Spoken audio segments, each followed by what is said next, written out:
Baik, jadi di sini saya akan cerita sedikit, sebenarnya lebih banyak pengalaman pribadi gitu nanti ya.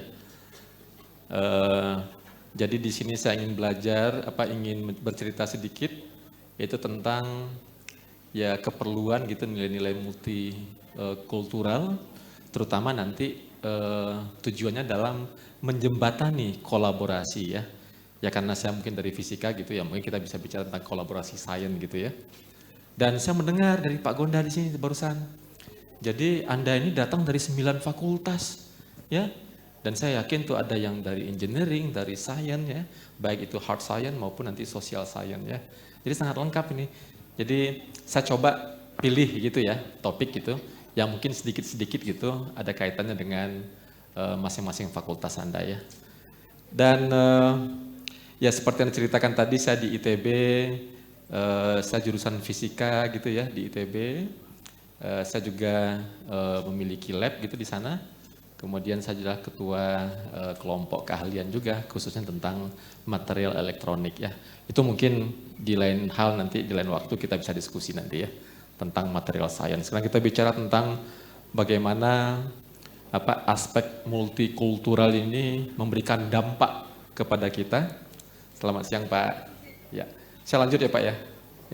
Ya, bagaimana nanti multikultural ini memberikan dampak kepada kita untuk memecahkan masalah-masalah global gitu ya. Oke, saya cerita sedikit, ini perkenalan saja karena dipesankan tadi oleh Pak Gonda ini nanti Anda bisa googling nama saya kemudian ya apa yang saya lakukan itu ada semua di situ ya. Ada kegiatan yang berhubungan dengan riset, ada yang berhubungan dengan kegiatan organisasi ya baik nasional ya maupun di internasional ada beberapa. Kemudian ada beberapa ya track record lah, nanti bisa Anda lihat di situ ya. Nah, seperti yang saya ceritakan itu, ya mungkin kita cerita aja di sini ya. Tapi awal cerita itu mungkin saya mulai dulu lah, biar nanti Anda dalam bertanya nanti juga bisa membayangkan kira-kira apa yang bisa saya ceritakan. Jadi saya itu pernah sekali gitu mengambil kuliah S2. Jadi kemudian pernah juga sekali ngambil kuliah S3. Jadi gelar saya itu nggak banyak. Jadi kalau misalnya yang lain itu kan ada sampai 30 gelar ya. Mungkin kan pernah dengar kan? Ya. Dan ya satu lagi yang cukup perlu Anda ketahui itu saya ya nggak punya pengalaman banyak sebenarnya dalam sekolah itu. Jadi untuk S2 itu ya biasanya 2 tahun, saya 1,5 tahun sudah selesai. Jadi pengalaman saya itu agak terbatas ya. Kemudian kalau untuk S3 biasanya teman-teman di luar negeri itu ada 3 tahun lebih gitu, ada yang sampai 6 tahun malah ya. Ya saya 2 tahun sudah disuruh lulus. Jadi pengalaman saya sekolah itu sebenarnya nggak terlalu banyak ya. Jadi kalau misalkan Anda nanti punya kesempatan dalam belajar itu silakan dimanfaatkan dengan baik ya. Nah sekarang saya masih aktif ya sebagai dosen, tentunya juga harus meneliti ya. Ya sekarang sini itu sharing lah dengan Anda. Jadi seperti sekali lagi saya ceritakan, ya ini mungkin saya lebih banyak cerita tentang pengalaman pribadi ya. Mudah-mudahan nanti ada beberapa hal yang bisa Anda jadikan acuan ya. Nah karena keterbatasan saya tadi itu, apakah itu pengalaman, waktu, jam terbang gitu ya, tentunya saya masih perlu bimbingan juga. Untuk mendapatkan itu ya saya perlu kolaborasi ya. Jadi kadang-kadang itu yang membuat saya senang jalan-jalan, ya belajar kemana gitu ya, termasuk ke sini, ke UMM ini ya, ketemu dengan rekan-rekan di sini. Nah setelah lulus S3 saya tuh pernah jadi assistant professor di Hiroshima ya, Hiroshima University. Jadi tadi udah diceritakan mungkin oleh pembicara sebelumnya, Anda mungkin sudah banyak yang kenal juga Jepang, apalagi yang dari budaya atau sastra Jepang ya. Jadi saya dari Hiroshima University, saya pernah jadi staff di situ ya, beberapa waktu. Kemudian setelah itu saya pindah ke Sydney, UNSW. Saya juga pernah jadi research fellow di sana. Jadi mungkin bagi Anda yang pernah ke Sydney ya ini kira-kira ya posisinya di situ. Ya kota yang bagus ya dan enak untuk belajar. Ya ini beberapa dokumentasi yang bisa saya perlihatkan. Kemudian setelah dari Sydney, saya juga pernah jadi research fellow di NUS, di National University of Singapore ya. Jadi saya di Singapore Synchrotron Light Source. Nah ini salah satu pembuka jalan untuk ya mempelajari budaya-budaya orang. Karena synchrotron ini biasanya dipakai oleh banyak negara. Ya, jadi ini adalah synchrotron, itu biasanya common facility yang kita share dengan banyak tempat ya. Jadi kita punya komunitas sendiri. Jadi mestinya seperti di New York itu ada Brookhaven National Laboratory, itu juga ada synchrotron, ada di DESY ya, di Hamburg, ada juga mungkin di Trieste ya, kita punya itu Electra di situ, ada juga di Monash University di Melbourne, ya kita di sini juga ada yang di Singapura yang paling dekat ya. Indonesia sayangnya belum punya ya, jadi mudah-mudahan dalam waktu dekat lah ya. Jadi pemerintah kita juga punya tekad untuk melengkapi fasilitas-fasilitas yang bagus tadi ya. Ya saya pernah jadi staf di situ beberapa tahun ya, belajar dan situ berinteraksi dengan teman dari Eropa, dari Cina, India dan macam-macam ya. Nah, terus kalau pada prinsipnya satu sebenarnya ASN. Jadi PNS lah namanya dulu ya, Pegawai Negeri Sipil. Jadi mungkin sudah banyak pernah ke Bandung kan? Saya di ITB. Jadi kalau misalnya Anda ke Bandung silakan nanti mampir ya. Jadi di Prodi Fisika ya. Jadi itu kalau misalnya itu gedung saya itu ya. Jadi silakan nanti Anda jalan-jalan ke Bandung nanti. Nah, ini kira-kira alur cerita yang ingin saya ulas. Yang pertama saya ingin cerita sedikit tentang multikultural itu gimana ya. Kemudian beberapa isu yang besar gitu yang jadi topik pembicaraan komunitas dunia. Kemudian nanti kita akan lihat juga bagaimana kira-kira strategi untuk mencapainya. Nah di sini saya ingin cerita sedikit ya, mungkin kita perlu kolaborasi itu wajib karena masalah semakin kompleks ya. Tapi nanti untuk melicinkan kolaborasi tadi, nah mungkin kita perlu strategi. Salah satunya mungkin ya kita bisa melakukan diplomasi sains gitu ya. Nanti akan kita ceritakan sedikit ya. Kemudian saya akan cerita sedikit juga tentang ya pengalaman saya mungkin dalam bentuk foto gitu ya. Kemudian nanti kita diskusi di akhir ya. Nih kita mulai dari multikultural ya. Jadi kalau misalkan tadi diceritakan oleh Pak Gonda, ya saya pribadi sebenarnya juga merasakan langsung ya efek dari multikultural ini. Di sini saya lihat juga nih, ya mungkin saya tanya kemarin ke Pak Gonda, ini mahasiswa dari UMM ini kebanyakan dari mana? Oh ternyata seluruh Indonesia ya. Jadi Anda ada dari Sumatera, ada dari Kalimantan ya, mungkin ada dari Bali, dari Jawa sendiri. Itu adalah cermin sebenarnya apa yang kita bahas hari ini ya. Saya sendiri juga sama, jadi kebetulan saya juga mengelola suatu yayasan, sekolah gitu ya. Jadi kalau misalnya Anda main ke Bandung, cari Taruna Bakti gitu.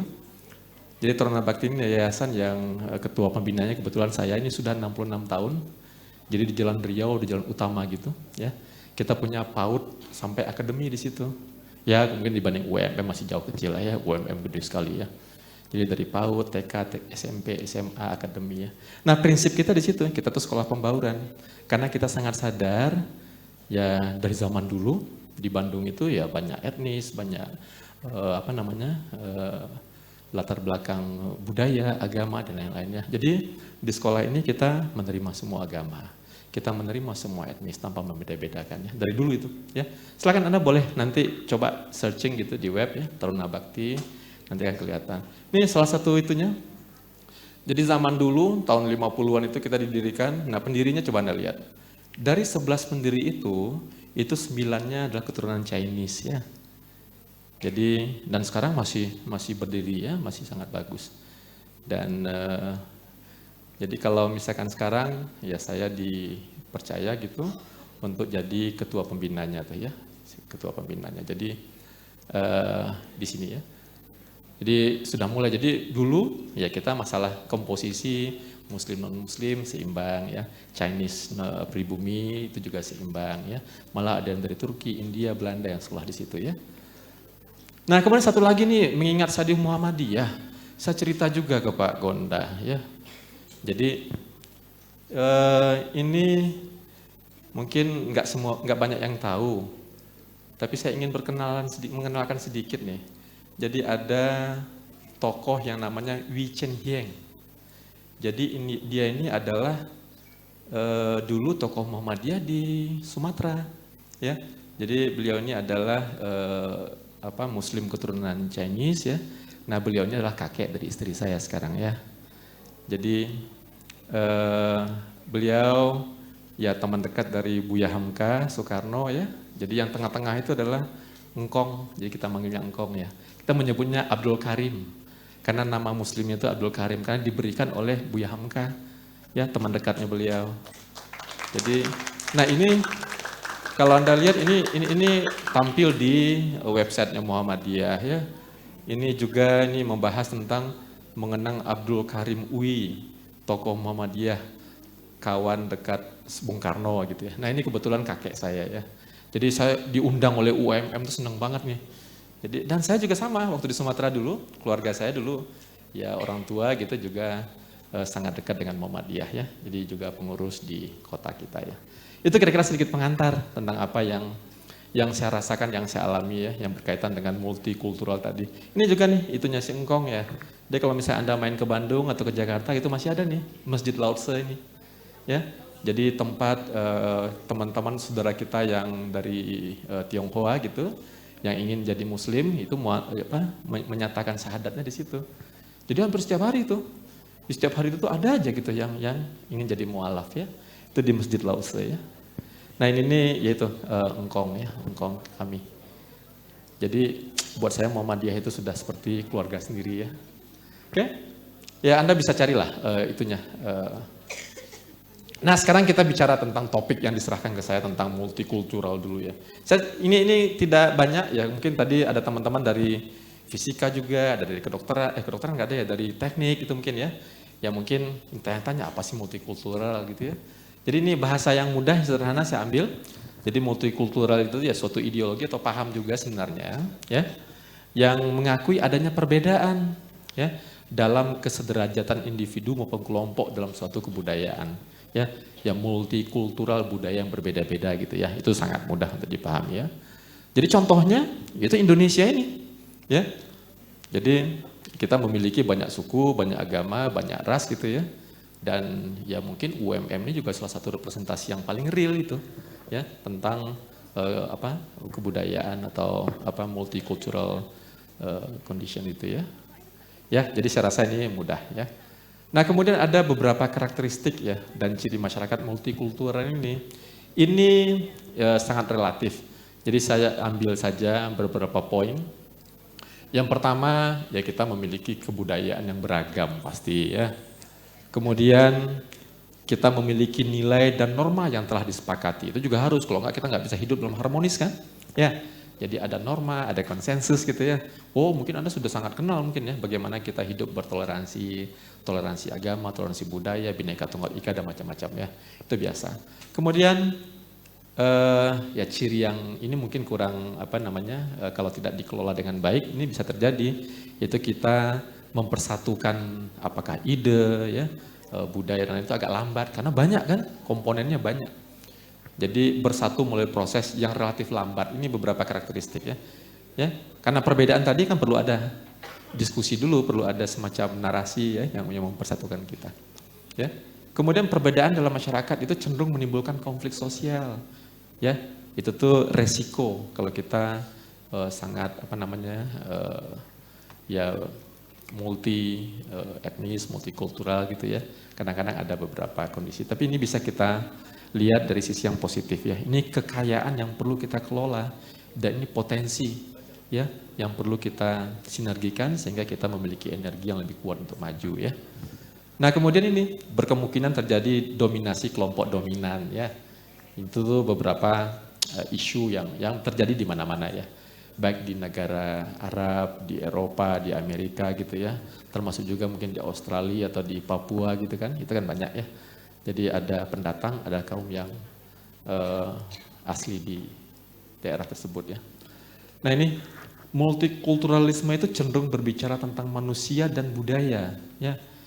Jadi kalau misalkan kita bicara tentang multikultural biasanya yang berkaitan dengan science, hard science itu kan kadang-kadang nggak terlalu dominan. Dia lebih banyak bicara tentang manusia dan budayanya, gitu kan? Ya, mungkin sebelumnya sudah ada ya topik tentang ini, tapi ini saya ingin menekankan kembali, ya. Jadi fokus utama itu pada latar belakang sejarah yang beragam, tingkat pendidikan, ya, jenis pekerjaan, karakter dan sebagainya, ya. Jadi multikultural ini bisa kita terima atau bisa kita pandang sebagai sesuatu yang cukup luas, ya. Kemudian satu lagi itu berkaitan dengan ideologi ya, kemudian praktek kesepakatan dalam masyarakat ya, dan hal-hal yang berkaitan dengan unsur budaya. Ya, ini sedikit ya, saya teruskan lagi aja. Jadi ada beberapa nilai tentang multikulturalnya yang perlu kita junjung. Ya kita punya keberagaman itu sudah suatu fakta gitu ya. Tapi yang paling penting adalah ya kita menghormati perbedaan ya. Selama itu berjalan, nah biasanya komunitas tadi itu akan bertahan lebih baik, lebih lama, damai ya, hidup dalam toleransi. Jadi nilai inilah yang perlu kita junjung tinggi, dalam keberagaman kita menghormati perbedaan. Artinya apa? Kita tidak memaksakan ya suatu kultur atau suatu budaya yang dominan untuk ke yang minoritas ya. Nah nilai-nilai itu tuh ya perlu kita gaungkan terus ya. Tentunya itu bisa dilaksanakan secara proporsional ya. Nah ini kalau misalkan Anda juga bisa lihat ya di kamus-kamus multikultural itu seperti apa. Jadi ya, saya ambil kamus Webster, ya, kemudian ada juga nih pendapat dari yang lain. Ini sama dengan apa yang sudah kita jelaskan tadi. Kemudian multikulturalisme itu dapat didefinisikan sebagai istilah yang digunakan dalam dua bidang, sosiologi dan filsafat politik biasanya. Ya, jadi mungkin teman-teman dari jurusan sosial science sudah sangat paham nih ya. Jadi secara sosiologi, jadi ketika yurisdiksi itu diperluas dengan menggabungkan wilayah dengan dua atau lebih ya budaya. Indonesia, Jepang mungkin tadi yang diceritakan oleh pembicara sebelumnya. Atau misalkan Indonesian Chinese gitu ya. Itu tuh kan lebih luas jadinya ya. Ada semacam mungkin pembauran, asimilasi antara satu budaya dengan budaya yang lain ya. Kemudian begitu juga untuk filsafat politik, itu melibatkan ideologi dan kebijakan yang sangat bervariasi ya. Ini perlu jadi bahan pertimbangan kita, kalau Anda tertarik nanti bisa dirinci lebih jauh ya. Nah ini Indonesia itu sebagai negara yang multikultural ya. Anda lihat ini, jadi kita di tengah-tengah, di bawah ada benua Australia, ada New Zealand, kemudian di atas ada beberapa India, Cina, Jepang dan lain-lain gitu ya. Jadi kita itu ya memang ada di center, di pusat.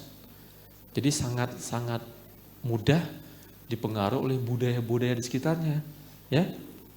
Jadi kalau misalkan Anda misalkan ke seberang ke Singapura aja misalkan itu bukan Melayu lagi yang mungkin yang demikian, Anda bisa lihat yang India, Cina ya selain dari Melayu ya.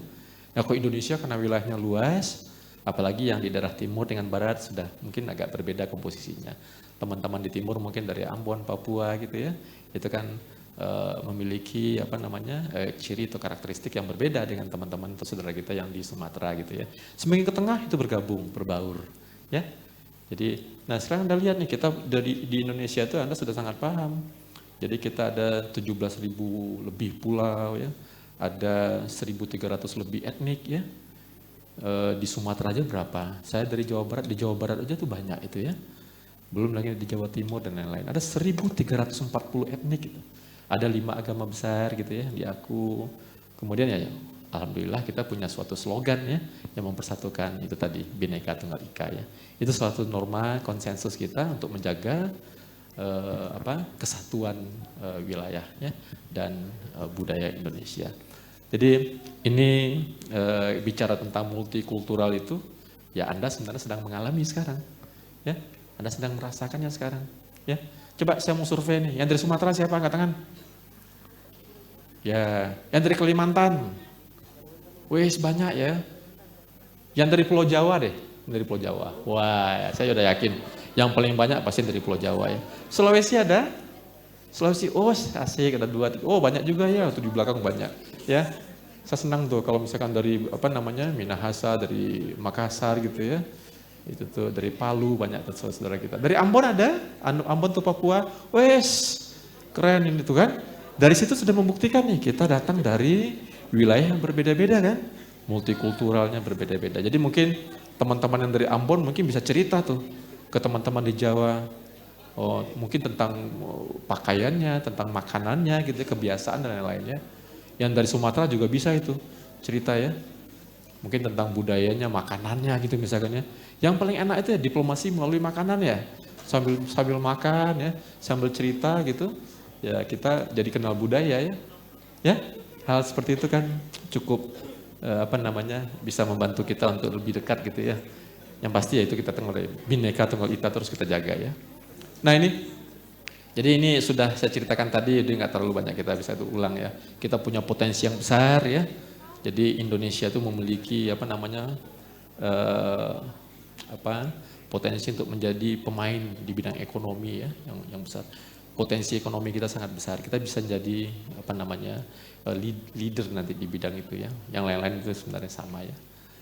Nah ini ada keuntungan dan ya bukan tidak ya advantage dan disadvantage sebagai pusat multikultural tuh ya gini kira-kira.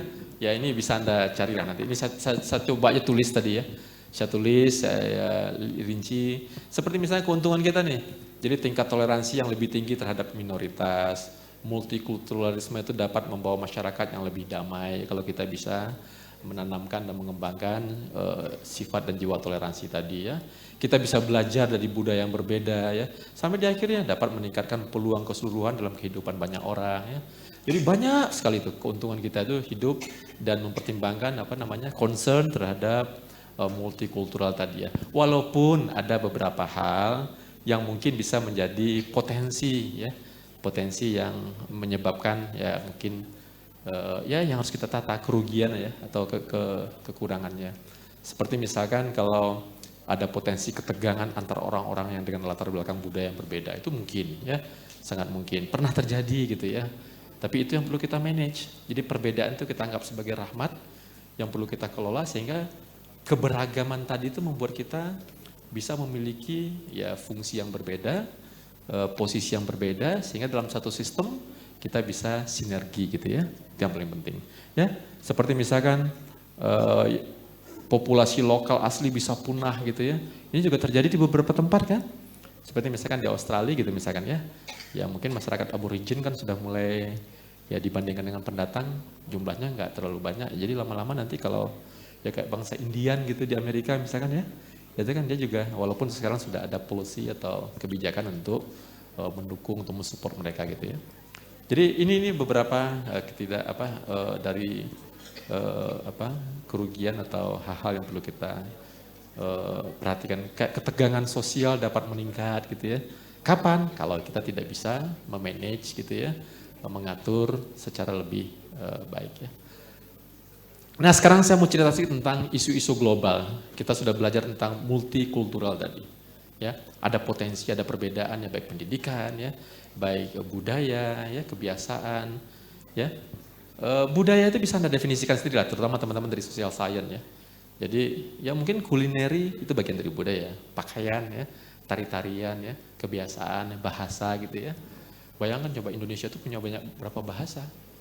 Jadi itu pernah ada yang mengatakan ya Indonesia ini yang paling kaya untuk kehidupan sosialnya, etniknya tinggi, ragam makanannya banyak, belum lagi bahasanya gitu dan lain-lain seterusnya. Potensi itu yang perlu kita kelola ya. Saya mau cerita sedikit, ini nih kayaknya sudah sama sepakat kita ya. Pentingnya ilmu pengetahuan, kayaknya nggak ada yang bisa bantah lagi sekarang ya. Anda masing-masing pegang HP ya.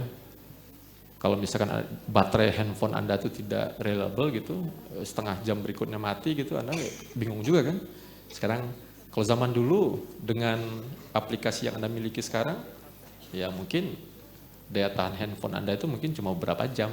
Sekarang mungkin dengan itunya baterai, kapasitasnya meningkat, Anda bisa mungkin ngecas cuma sekali sehari gitu ya. Nah sekarang lagi ada upaya lagi bagaimana untuk meningkatkan teknologi. Ya Anda pesan Gojek gitu misalkan ya, pesan makanan gitu kan sudah pakai teknologi. Anda mungkin melihat data satelit gitu ya, kalau lagi dalam perjalanan itu sudah semua ya.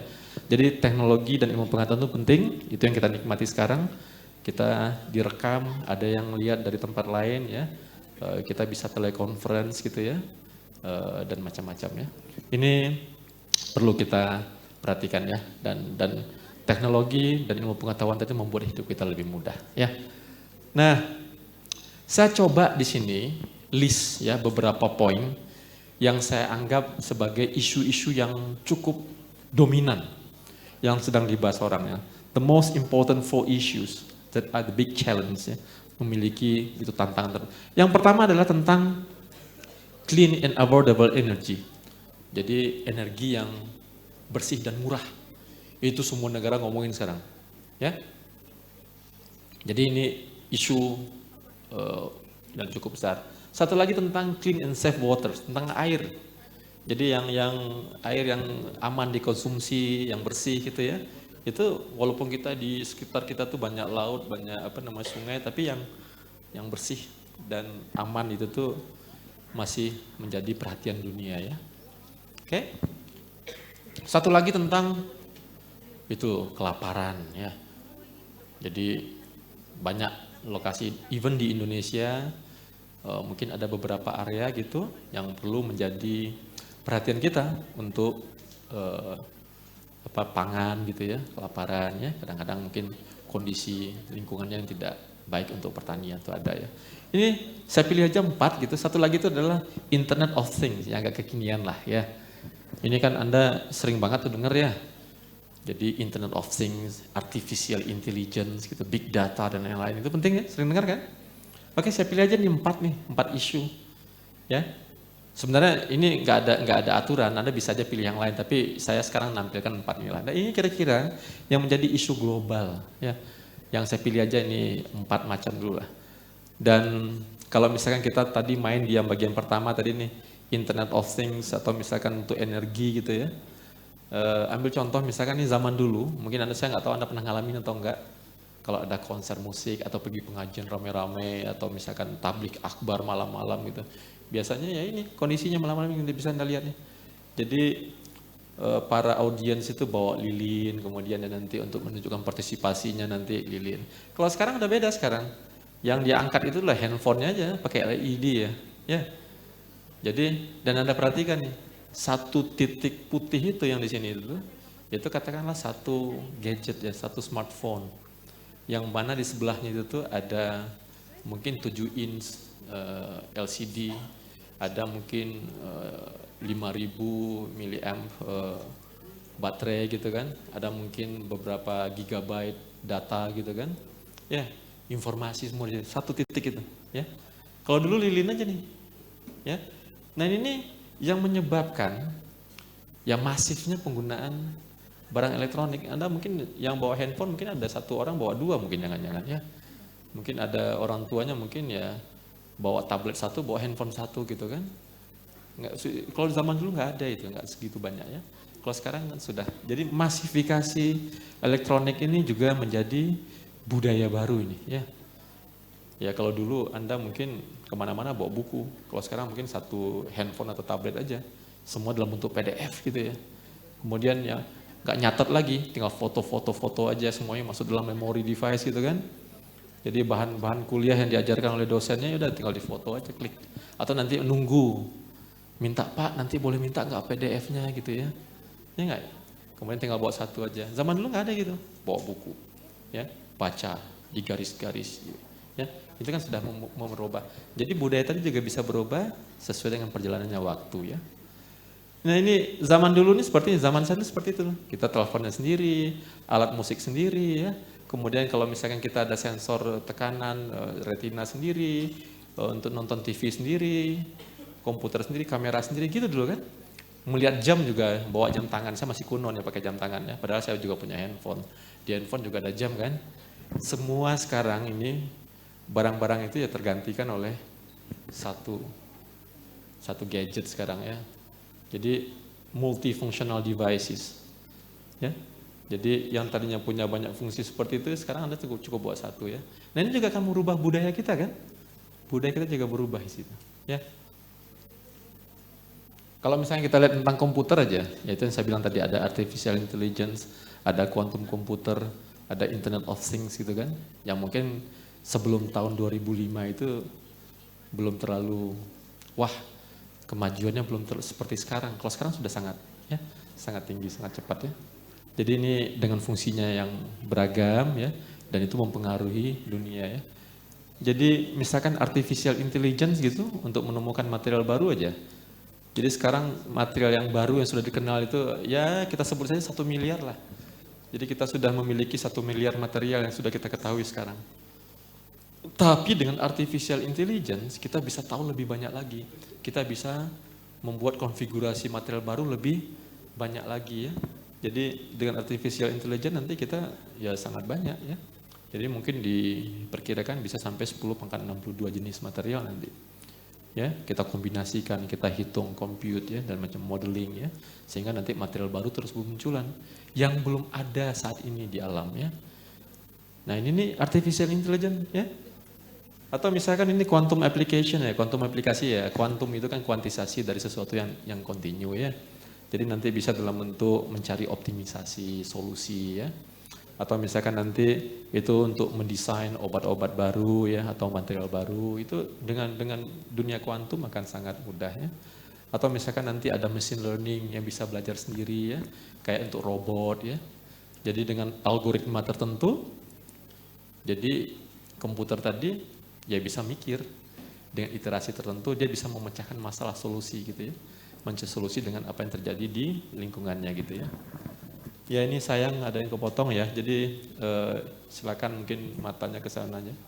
Kemudian satu lagi mungkin tentang big data ya. Ini kuantum aplikasi. Ini 2 hari lalu, kemarin ini, ya Nobel Fisika. Tadi Pak Goda bilang ya, saya katanya pengen menang Nobel, semua pengen ya. Tapi kayaknya kalau itu kita jadikan tujuan kayaknya gila juga kita nanti ya. Ini yang menentukan nanti ada panitianya kan. Ya itu wujud dari apresiasi. Jadi ya apresiasi itu akan datang kalau kita serius lah kerjanya gitu ya. Tapi yang namanya penghargaan itu jangan terlalu diharapkan lah. Jadi kemarin ini pemenang Nobel sudah diumum untuk fisika ini. Dan Anda lihat nih, ini ternyata dia ini adalah pioneering quantum information science paling bawah. Ini orang-orang, ini Nobel yang berkaitan dengan quantum information yang kita bahas tadi. Kemarin diumumkan nih, 3 orang dapat dari Amerika, dari Prancis, dan dari Austria ya. Ya beberapa saya pernah ketemu, yang tengah pernah ketemu ya. Jadi ya dunia begitu cepat berubahnya ya. Bayangkan nanti kalau misalkan quantum computing itu sudah ada yang desktop gitu sekarang lagi dicoba kan ya. Ya mungkin Anda cukup main di rumah aja. Anda bisa juga nanti mungkin menyiapkan sesuatu atau apa gitu dalam bentuk hologram gitu misalkan ya. Menghadirkan teman di kamar Anda sendiri dalam bentuk 3 dimensi gitu. Ngapain lagi keluar gitu kan ya. Ya. Atau misalkan nanti suatu saat Anda bisa juga nanti pencet tombol gitu. Jadi beberapa material yang ada di sekitar Anda tuh menyatu gitu jadi sebuah makanan kan. Ngapain lagi kita keluar. Makanan dengan pencet tombol dia jadi di depan meja kan. Itu tuh ada ya. Jadi rajin-rajin nonton film ya, terutama yang science fiksi ya. Jadi banyak science yang didrive oleh science fiksi tadi itu oleh film-film dan itu diwujudkan banyak sekali itu ya. Jadi orang-orang film biasanya lebih kreatif ya, dan biasanya orang sains akan berusaha mewujudkan itu. Anda ingat dulu film sekarang drone udah tahu semua kan drone kan? Itu mungkin tahun 2000-an dulu itu paling ya, ada film apa dulu namanya Minority Report atau apalah ya. Itu tentu ada yang bentuk kecoa, ada yang bisa terbang gitu ya. Jadi, nah sekarang sudah terwujud sekarang kan. Ada yang bisa terbang, ada yang bisa kayak robot menjalar gitu ya. Atau misalkan kayak layar yang sentuh yang bisa digeser-geser sendiri gitu ya. Itu 20 tahun yang lalu itu belum ada, sekarang sudah jadi kenyataan ya. Apalagi yang akan terjadi tahun depan ya kita nggak tahu ya. Ya silakan diikuti. Ini satu lagi isu yang cukup penting. Dengan kemajuan teknologi ternyata kita juga sebenarnya membuat sampah baru. Ya, terutama sampah elektronik. Ya, ini perlu nanti jadi bahan pertimbangan Anda lah ya. Jadi global status dari teknologi sampah limbah itu ya. Dan Indonesia masuk ke sana tuh. Kita peringkat keberapa ini? 10, 9 ya. Jadi kita juga menyumbangkan per kapitanya itu per orang itu 4,9 kg sampah elektronik. Ini yang paling tinggi Cina ya dia sangat produktif ya. Kemudian ada India ini juga banyak, tapi dia tuh kan sebenarnya ya barang usang pun disimpan dipakai terus oleh dia ya, jadi belum jadi sampah ya. Jadi ini penting lihat ya. Jadi ini adalah isu-isu yang perlu kita lihat ya. Nah ya mungkin nanti ke depan kita perlu mempertimbangkan ya material yang green ya, ramah lingkungan ya. Begitu juga teknologinya ya. Jadi kalau misalkan Anda lihat ya banyak kasus, banyak cerita, banyak isu gitu yang perlu kita pecahkan. Ya, jadi kalau kita bawa ke dunia material gitu, ya seperti inilah. Di daun-daunnya sampai di akarnya itu ada aja isu yang perlu kita kembangkan ya. Jadi apa motivasi saya menceritakan itu? Saya ingin menunjukkan bahwa ya kemajuan sains dan teknologi itu semakin kompleks. Ya, jadi nggak mungkin lagi bisa diselesaikan oleh satu bidang keilmuan. Anda di sini berkumpul 9 fakultas, ya. Kalau Anda bisa berkolaborasi, ya, sinergi, ya itu akan muncul tuh suatu kelompok, ya, intelektual muda, ya, yang kira-kira nanti memberikan solusi. Itu yang paling penting ya. Ya, jadi Anda dikumpulkan oleh Pak Gonda di sini itu bukan tanpa maksud, ya. Unggul di bidang keilmuan masing-masing penting, tapi bisa bekerja sama dengan teman-teman dari bidang yang lain itu jauh lebih penting, ya. Karena tadi Anda bisa lihat isu kita semakin kompleks, ya. Jadi masalah-masalah semakin besar. Jadi yang monodisiplin sektoral tadi itu kadang-kadang sudah tidak mampu lagi itu memberikan solusi, ya. Jadi kalau Anda lihat sekarang di perusahaan-perusahaan yang baru multinasional gitu, itu tuh berkumpul lah orang-orang dari latar belakang yang berbeda, ya. Tidak hanya sains teknologi aja yang dekat-dekatan enggak, ya. Tapi sampai ke social science yang tadinya kita kira enggak ada kaitannya, banyak itu ternyata, ya. Ya. Jadi perbanyak itu nanti belajar, ya. Jadi itu kira-kira kolaborasi ini sangat penting, ya. Jadi kolaborasi, kerjasama secara mutualisme, ya, sinergi, itu tuh adalah kunci kita untuk memecahkan isu-isu besar tadi. Jadi pada prinsipnya menerima perbedaan keragaman yang multikultural tadi itu adalah salah satu jalan kita untuk bisa berkolaborasi. Salah satu cara kita untuk bisa menyelesaikan masalah-masalah yang besar dan kompleks tadi, ya. Jadi masalah energi, mungkin banyak, ya. Dengarkan sekarang BBM naik, ya. Ya jangan kita hanya menyalahkan pemerintah, ya tawarkanlah solusi gitu, ya. Oke? Ya kalau misalkan Anda sudah mulai, ya banyak di Jepang ada tuh, ada teknologi yang mencampur minyak dengan air, ya. Bisa Anda cek nanti, ya. Jadi dicampur, diaduk, dikasih katalis gitu, aditif, sehingga kualitasnya lebih bagus, ya.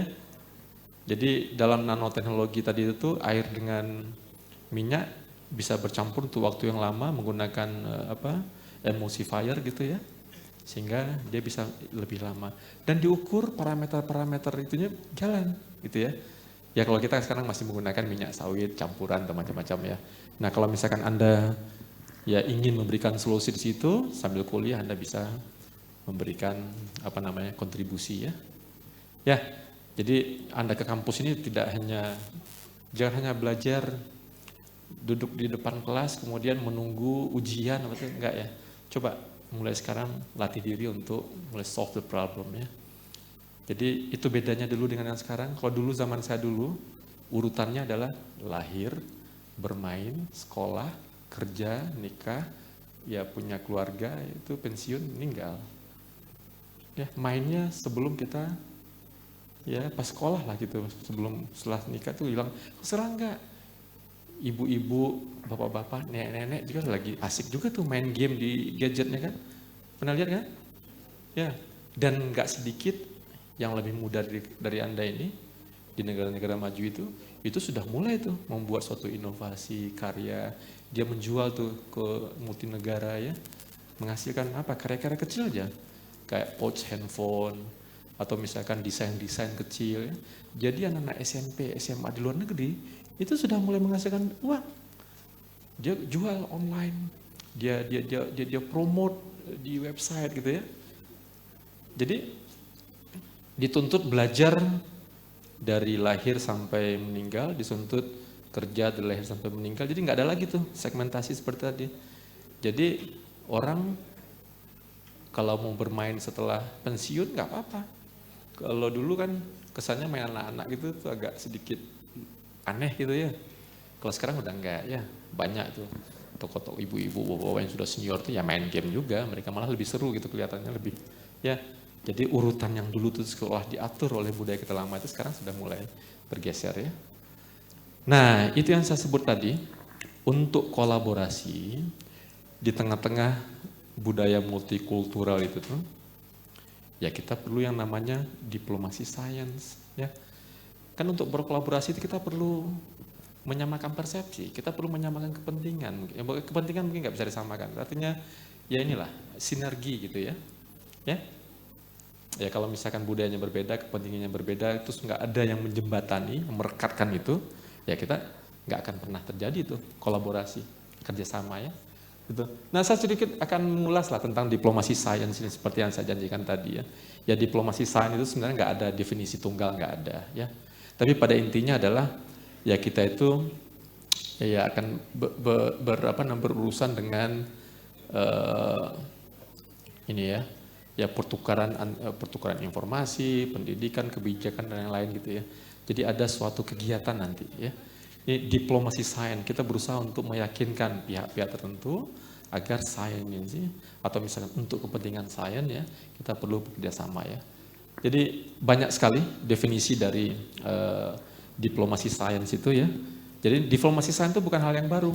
Sejak lama itu sudah ada ya. Misalkan nanti itu di jalur sutra ya, di zaman Mesopotamia, Mesir kuno itu sudah sering dilakukan ya. Kemudian seperti perjanjian internasional itu untuk perang dingin ya, itu kan juga ada, dilakukanlah diplomasi ya, diplomasi. Kemudian untuk area-area yang khusus gitu, jadi Anda bayangkan tempat-tempat yang tidak tersentuh oleh aturan suatu negara, seperti luar angkasa, Antartika, ya, itu gimana kita mengaturnya? Kan perlu kerjasama kan, perlu ada suatu konsensus, perlu ada suatu kesepakatan. Nah itu baru akan mulus kalau ya diperlancar, dikuatkan dengan diplomasi sains tadi ya. Siapa yang akan menguasai itu ya, kalau kita tidak bisa berdiplomasi. Gitu kira-kira ya. Jadi ya cuman ada yang menuliskan ya diplomasi sains itu baru kuat kembali ya setelah tahun 2003 waktu ada konflik antara Amerika dengan Irak ya.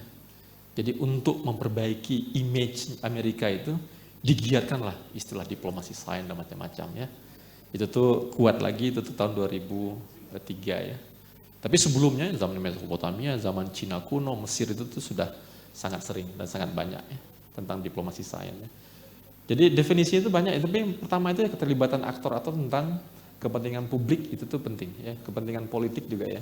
Jadi malah dalam beberapa kondisi itu meningkatkan peran dan relevansi sains dalam politik ya, dalam politik dunia. Jadi kalau definisi ini bisa Anda cari ya, kata diplomasi ya, diplomasi sains.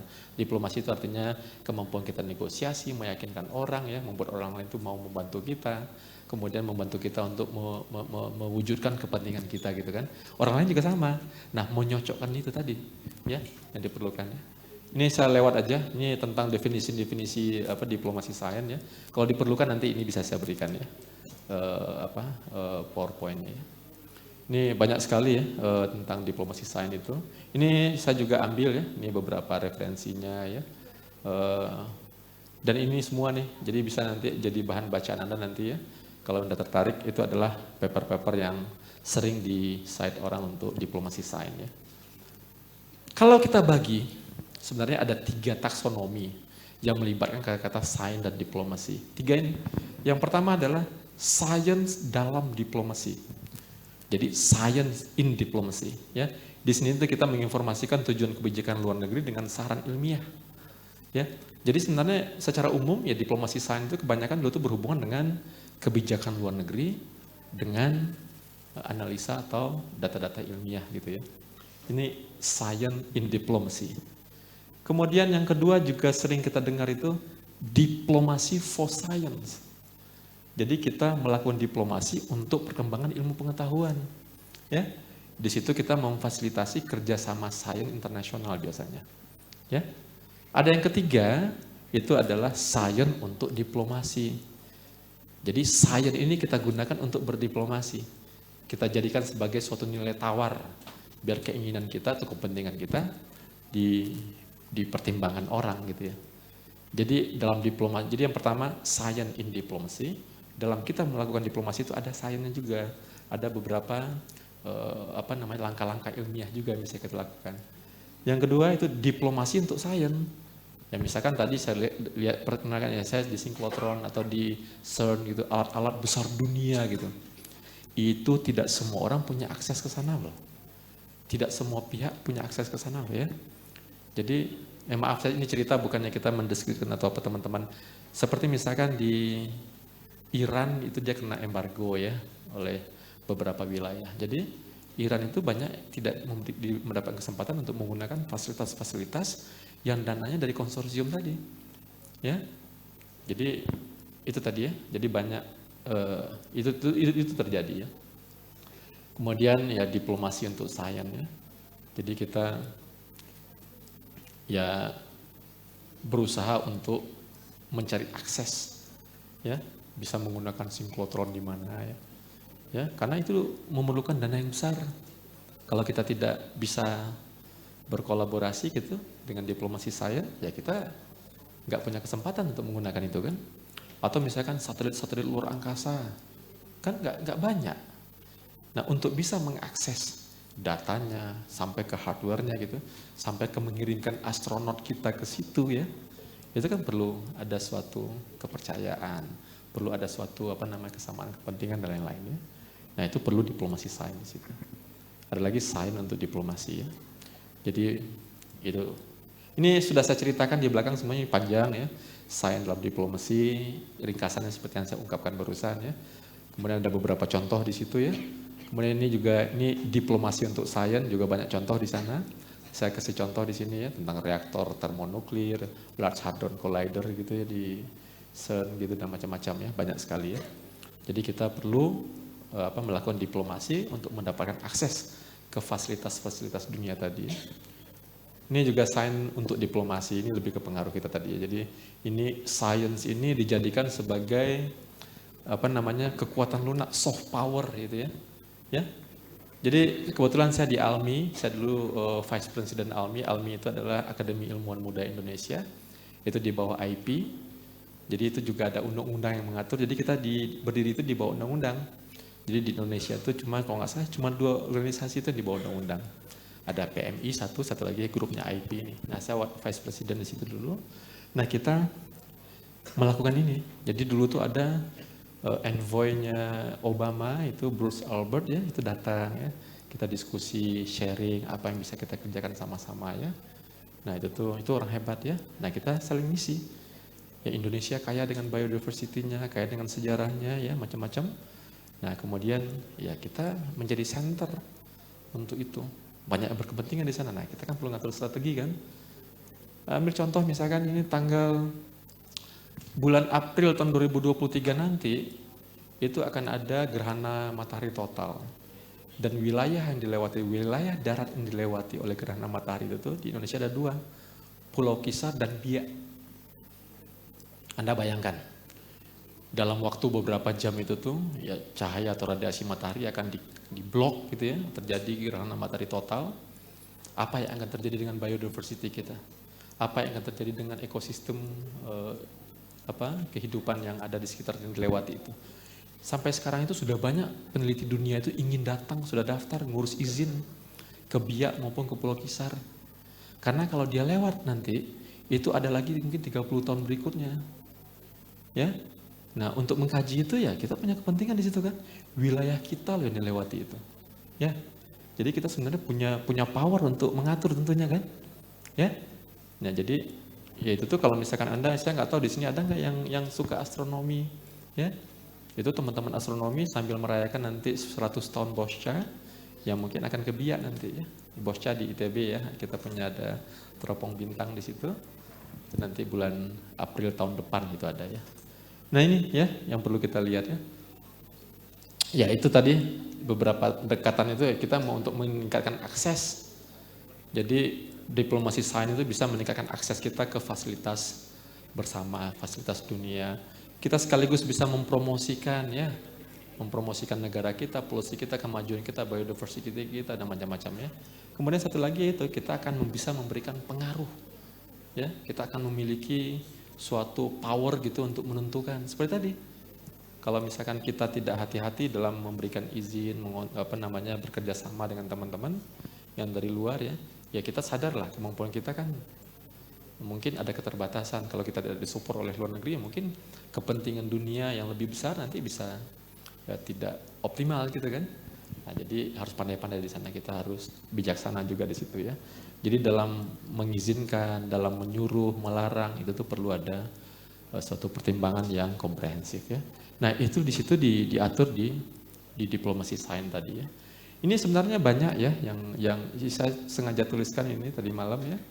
Jadi tentang beberapa poin tadi, aksesnya, promosinya, dampaknya seperti apa itu bisa Anda lihat nanti ya. Waktu kita nggak cukup untuk membahas ini biasanya didiskusikan 2-3 kali pertemuan ya kuliah ya. Ini pendekatan pragmatisnya juga banyak ya. Jadi, nah ini ada deklarasi Madrid nih tentang diplomasi sains ini ya. Jadi ada beberapa pihak gitu. Saya langsung aja ke belakangnya, itu sekitar tahun 2019 ya. Jadi 2020-an itu ada 165 pakar itu kerjasama di sini. Itu mereka membahas tentang itu, tentang diplomasi sains ya. Dan mereka sudah mulai menyetujui ya.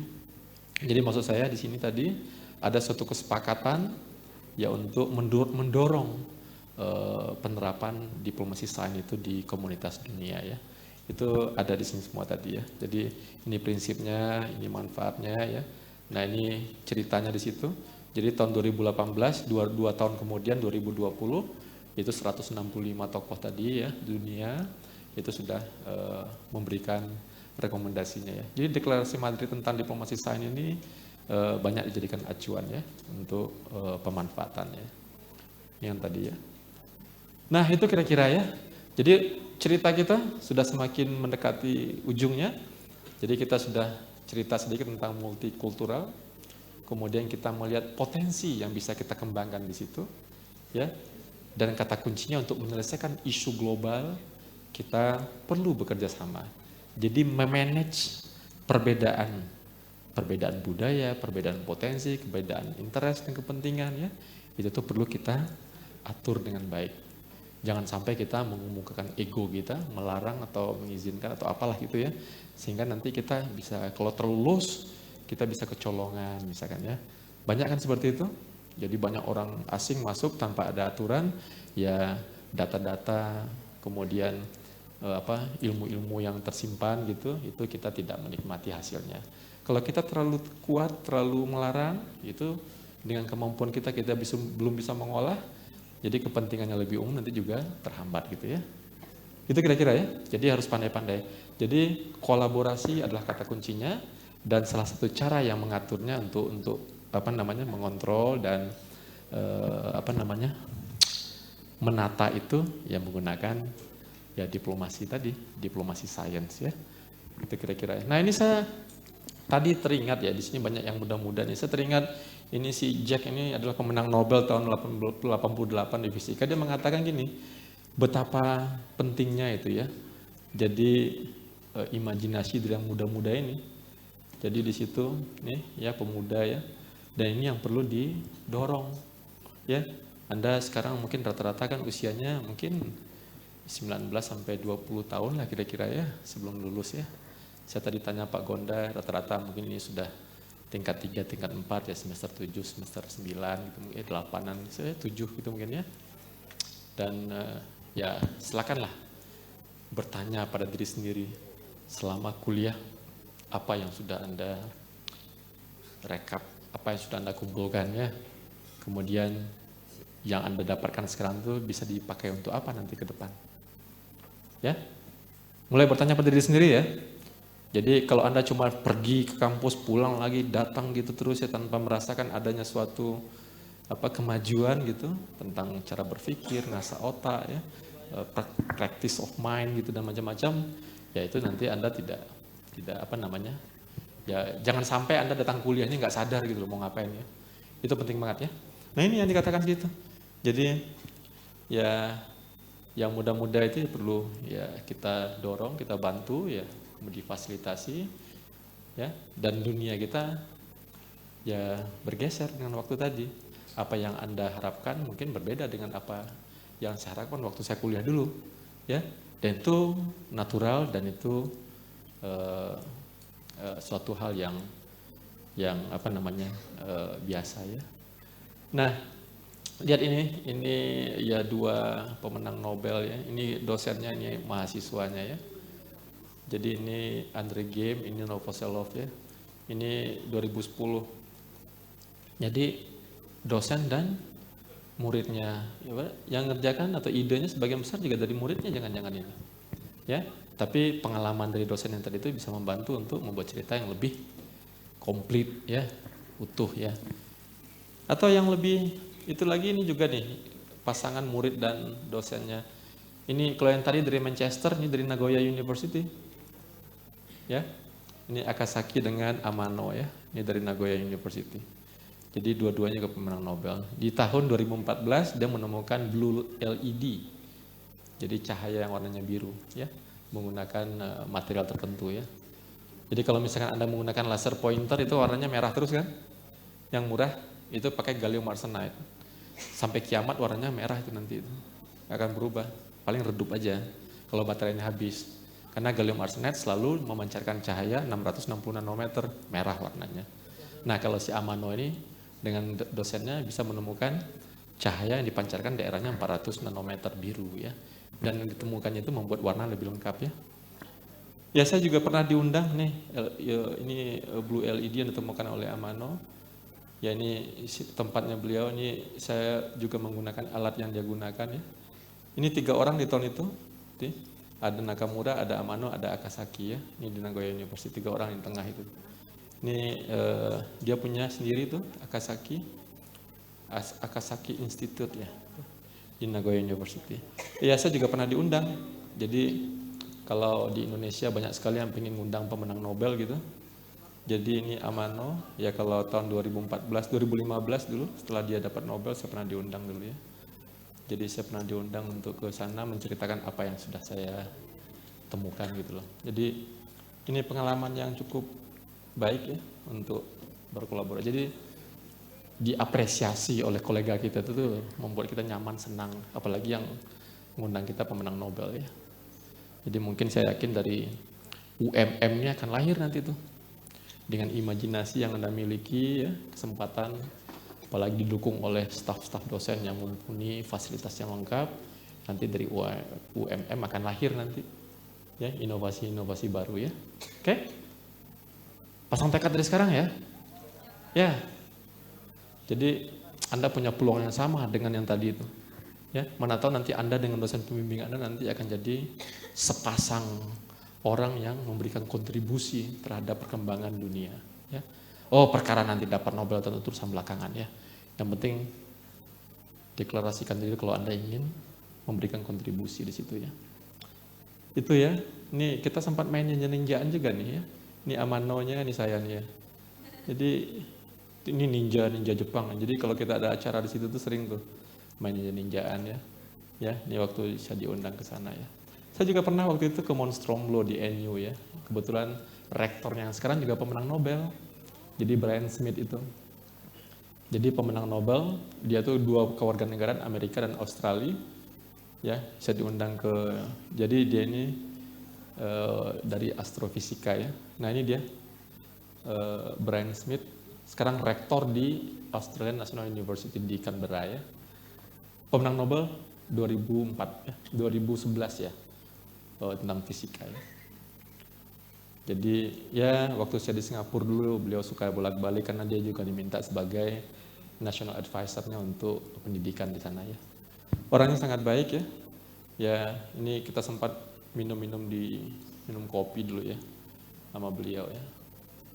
Nah ini grup saya di ITB ya, beberapa mahasiswa saya sekarang masih ada yang di Polandia, ada di Eropa ya, di Australia, di Jepang dan yang lainnya. Ini zaman-zaman sebelum Covid ya.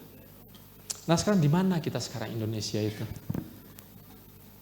Saya masih punya waktu ya. Kita coba sekitar 10 menit lagi ya sebelum kita tanya jawab ya. Ya. Jadi katanya ya Indonesia itu tuh ya kurang competitiveness gitu ya, daya juang ada macam-macam katanya gitu ya. Pak Gonda juga tadi ya. Waktu di luar negeri tekadnya untuk baca jurnal mungkin 4 sampai berapa eksemplar sehari ya. Sekarang mungkin karena sudah banyak tugas termasuk tadi menyiapkan saya ke sini kan terganggu Pak Gonda kan. Tapi demi Anda semua Pak Gonda ke sini tadi kan ya. Ya, memperkenalkan saya sehingga saya bisa cerita ke Anda itu. Ya. Jadi ini seperti inilah kalau Indonesia itu. Kadang-kadang kita kurang ruang ya. Jadi space, lab, kantor kadang-kadang kita masih aja kurang gitu kan ya. Kita masih merasa ya kurang lab. Kita kurang waktu, keluangan. Ya, mungkin waktu itu lebih banyak digunakan untuk administrasi atau untuk ngurusin hal-hal yang tidak langsung untuk riset gitu ya. terlalu banyak ngajar, terlalu banyak ngurusin laporan gitu ya. Jadi kita kurang ruang, kurang keluangan, ya satu lagi nih, kurang uang. Jadi sehingga kita tidak memiliki fasilitas ya untuk penelitian yang lengkap gitu ya. Itu tuh tidak hanya dihadapi oleh Indonesia, ini semua yang merasakan ini. Cuman itulah kita perlu lebih bisa menerima itu sambil kita siapkan lah, sehingga nanti kita tidak kehilangan peluang ya. Dan peluang yang tidak terbuang. Ini kebetulan saya kasih merah semua itu sumbernya uang semua ya. Ya. Jadi kalau misalnya saya nggak tahu apakah dengan uang semuanya selesai, itu saya nggak tahu ya. Tapi kira-kira kalau saya rinci lagi itu inilah. Tapi beberapa poin juga dihadapi loh teman-teman lain ya. Artinya kita jangan terlalu manja lah ya. Begitu juga dengan Anda ya. Jadi kalau misalnya kata orang ya, kalau seseorang itu menyalahkan toolsnya, alatnya gitu loh. Kekurangan alat, kurang tool ya, berarti dianya nggak cukup ini ya. Mestinya kalau tool itu kan cuma alat bantu ya. Kalau kurangnya bikin, beli, buat gitu ya. Ya. Kalau nggak ada uang, cari uang dulu ya. Pokoknya itulah kalau bahasa orang. Jadi kalau misalnya ada orang yang mengeluh karena kurang tool, kurang alat gitu, ya orang bisa langsung berarti dia masih di level mana gitu ya. Ya. Nah ini ada yang saya skip tadi ya tentang itu, tapi udah. Nah dalam kegiatan ilmiah itu ya kita sebenarnya ujung-ujungnya membuat suatu kontribusi ya, dan nanti itu salah satunya kita bisa membuat dalam bentuk tulisan, laporan ya, tentunya setelah menghasilkan suatu prototipe ya, alat yang berguna ya. Jadi dalam menciptakan ilmu baru ya, kita ada namanya itu daur cipta ilmu pengetahuan ya. Jadi prosesnya itu bisa di sini ya, ini dari kegiatan riset ya, eksperimen, verifikasi, literatur dan macam-macam, sampai nanti kita melaporkan ya dalam bentuk publikasi gitu ya. Ya, jadi kalau misalkan Anda tertarik gitu untuk dunia scientific yang lebih lengkap ya, lebih firm ya nanti semua kegiatan tadi itu didokumentasikan. Nah syukur-syukur nanti bisa kita publikasikan kalau sudah teruji gitu ya. Oke, ini sudah. Ya kalau dalam melaporkan itu ya ada dua macam sebenarnya, tujuannya untuk apa? Ya Anda bisa nanti ke publikasi atau ke paten. Kalau paten itu ya bahasanya nanti itu adalah membuka dan melaporkan hasil penelitian agar mendapatkan perlindungan hukum untuk kegiatan ekonomi. Tapi kalau misalkan untuk perkembangan ilmunya kembali ya, itu cukup publikasi. Publikasi membuka dan melaporkan hasil riset ya agar diketahui masyarakat untuk perkembangan ilmu dan teknologi ya. Jadi terserahlah pilih nanti, tapi yang penting pertama itu ya berusaha dulu ya, sehingga nanti Anda punya karya dan data gitu ya. Oke, ini contoh-contoh ya, ada beberapa. Nah kalau dalam kehidupan, apalagi yang bidang saya gitu, saya bekerja di bidang fisika, kebetulan eksperimen, dan kita memang perlu alat yang mungkin mahal, dan saya pribadi nggak mampu untuk membeli atau untuk membuat ya miliaran ya, gaji ditumpuk itu tanpa makan mungkin nggak akan bisa juga beli barang itu ya. Jadi ini diceritakan, in reality the theory of natural science cannot be itu without experimental foundation ya. Jadi perlu eksperimen. In particular come from experimental work. Jadi kalau misalkan mau eksperimen itu biasanya alatnya mahal-mahal ya. Nah salah satu, ini si bapaknya ngomong ya, Pak Samuel, dia keturunan Cina dari Amerika ya. Dia dapat Nobel tahun 76 waktu itu ya. Jadi gara-gara itulah kita perlu network. Kalau kita nggak ada network, kita perlu alat mahal ya kita nggak bisa kerja kan? Ya, kita perlu material di mana gitu, kita nggak mampu beli, akhirnya kita nggak bisa kerja kan? Nah, jangan sampai kita terhalang gitu kegiatannya hanya karena kekurangan. Nah, di situ kita perlu kerjasama, networknya. Nah, itu yang saya lakukan sekarang. Nah, kalau kita tidak memiliki willing gitu atau upaya untuk berdiplomasi, ya mungkin kita nggak akan dapat kesempatan menggunakan akses, menggunakan alat-alat orang, ya. Kalau kita tidak memiliki suatu ide gitu untuk diwujudkan bersama, mungkin kita nggak akan diizinkan kan. Nah biasanya itu kan untuk konsorsium internasional kita buat dulu proposal, kita yakinkan dia sehingga nanti kita dapat akses Oh, barang-barang saya sebutkan tadi seperti misalkan sinklotron gitu, itu kalau kita pakai tanpa kerjasama itu sangat mahal. Ada yang menyebutkan bisa sampai 2000 US per jam, US dollar. Kita makainya 1 minggu tanpa henti, berapa jam itu? Jadi kalau misalkan kita bayar itu, jangan-jangan gaji setahun habis untuk itu aja kan? Ya. Nah, jadi kita perlu network, kita perlu kerjasama. Nah, itu yang saya lakukan. Saya dulu pernah di ya sinklotron, NUS, ini kira-kira penampakannya ya, alat-alatnya saya pakai ya.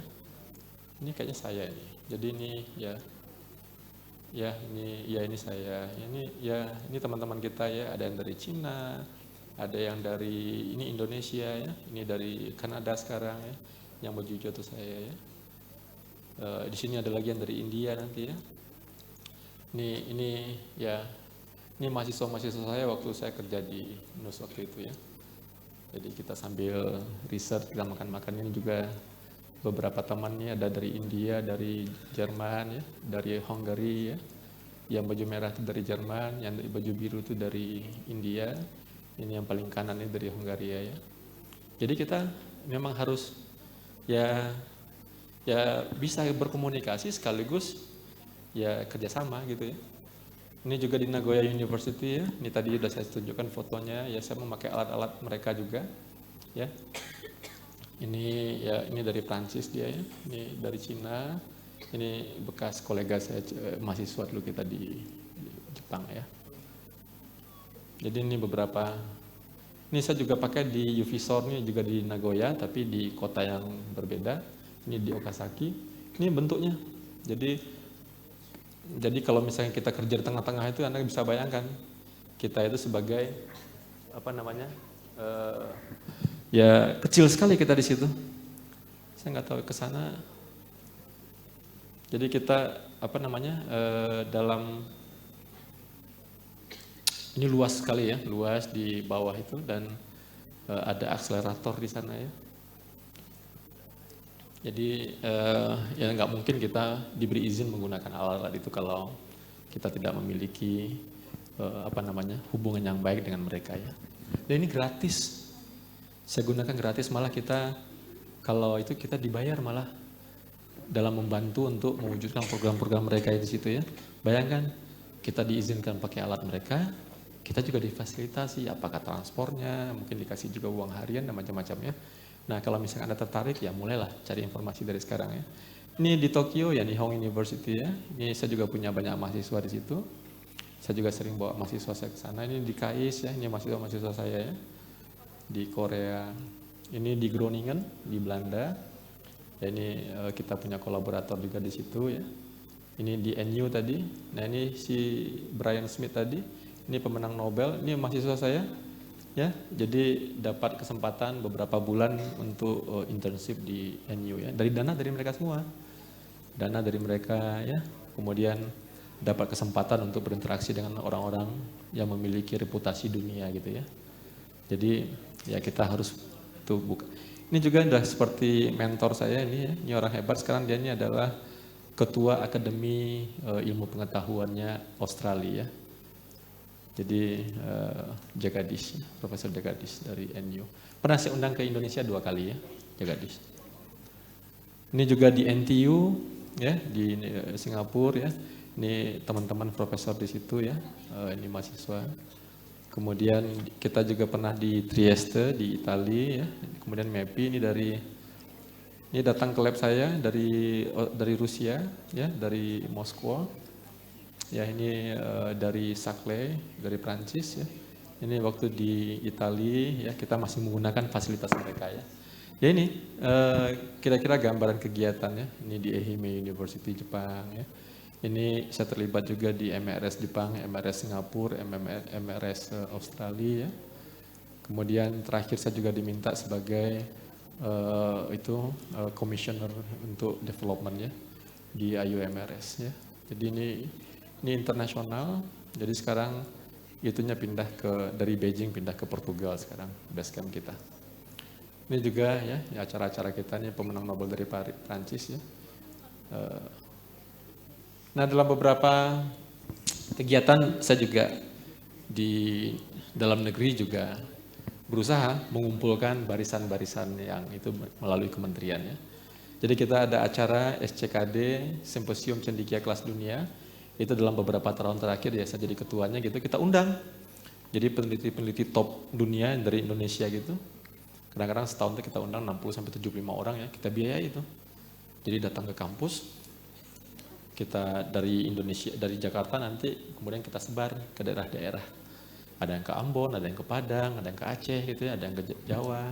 Kemudian mereka menjalin kerjasama.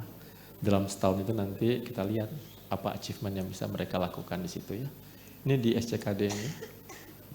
Ini ya kita undang beberapa, yang terakhir itu sebelum pandemi ya kita ada Pak JK di situ, ada Pak Budiono. Ini Jagadis nih yang tadi ya. Ini Jagadis yang saya undang, yang dari NU tadi ya. Ini kita juga diundang kemana-mana ya, ke kementerian ya, ini kebetulan waktu ini ke KSP ya, dan ini ya. Ya saya juga seperti pembicara sebelumnya, ya kita bantu-bantulah di Australia atau di kedutaan Jepang gitu untuk memberikan informasi atau seleksi Anda yang mau ke kuliah ke sana ya. Jadi peningkatan kompetensinya, jadi kita juga diajarkan untuk itu tadi. Ya saya mungkin di Jepang mungkin cuma 4,5 sampai 5 tahunan ya. Jadi ya bekal itu kemampuan bahasa, kemampuan pengetahuan budaya itu kita. Ini dengan dubesnya yang sebelumnya Pak ICI ya. Nah beberapa minggu lalu, tanggal 8 September ya, kita ada makan siang bersama dengan dubes, itu juga bercerita tentang ya budaya Jepang ya. Dan si dubesnya ini sangat terkesan gitu loh dengan menu-menu makanan Indonesia. Ya, ini ya saya diminta jadi ambasadornya untuk beberapa kampus Jepang ya, ini kegiatan kita di beberapa tempat dari Australia di kementerian. Ini buku-buku yang pernah kita ajukan ke pemerintah ya, ada Sains 45, ada ya macam-macam, kita punya banyak hasil kajian dalam buku putih gitu. Ya, kita punya banyak kegiatan bersama yang lain. Dan ini yang paling penting nih, bulan depan Indonesia akan jadi tuan rumah dari perhelatan internasional G20. Ya, ini juga bagian dari diplomasi science. Kita punya S20, Science 20. Untuk yang perempuan punya W20, Women. Untuk yang muda-muda ada Y20, Youth. Ya. Ada nanti untuk bisnis B20, ada untuk energi E20 ya, macam-macam, semua itu dirangkum. Jadi ini kesempatan Anda juga untuk berkontribusi dan belajar ya. Ini yang saya ceritakan tadi ya, ada energi, ini juga yang tadinya itu G20 yang di Jepang, waktu itu masih Perdana Menterinya yang itu ya, tuh si Abe almarhum, ya macam-macam ini, ada Science 20 ya. Ini sangat masif dan aktif sekarang, dan ya kita juga di beberapa seksi juga ikut bantu ya, di energi, di bisnisnya, di youth, di science ya, almi apalagi ya. Nah gitu kira-kira, akhirnya sekitar 100-an slide sudah saya pertontonkan ya, kita sudah 1 jam saya berdiri di sini. Demikian yang bisa saya sampaikan. Nah saya sekarang undang Anda sekarang yang bertanya nih ya. Kita punya waktu sekitar 10-15 menit untuk bertanya, silakan. Dari saya, materi saya sekian. Sekarang kita buka sesi tanya jawab. Seperti alur cerita yang kita buka tadi. Ayo. Ada pertanyaan? Tentang apa saja boleh. Jadi saya rangkum sedikit, kita topiknya multikultural. Kebetulan ya saya dihadirkan di sini, latar belakang saya itu sains, fisika. Saya tontonkan tadi beberapa isu global yang mungkin itu tidak bisa diselesaikan oleh monodisiplin. Perlu ada kolaborasi ya. Untuk berkolaborasi kadang-kadang kita memerlukan apa? Ada akses, ada fasilitas ya. Dan itu perlu ada diplomasi sains ya. Nah, yang terakhir tadi kan cuma bumbu-bumbunya aja ya. Jadi pengalaman pribadi yang mungkin pernah saya lakukan yang mungkin bisa jadi bahan pertanyaan yang bisa Anda elaborasi. Ayo, Saya undang 2 pertanyaan atau 3 pertanyaan dulu.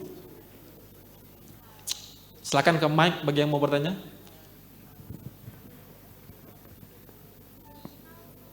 Nanti Pak Gonda bikin soal loh. Anda ujian loh nanti. Ya. Ayo, ada pertanyaan?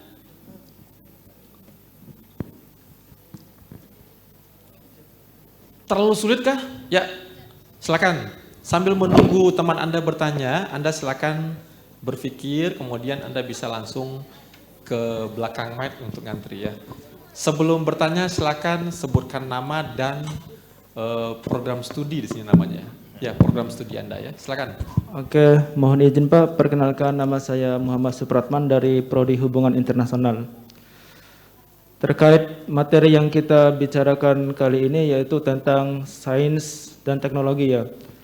Tentu seiring berkembangnya teknologi yang tak terkendalikan ini, tentu pasti ada impact atau dampak yang akan terjadi di lingkungan.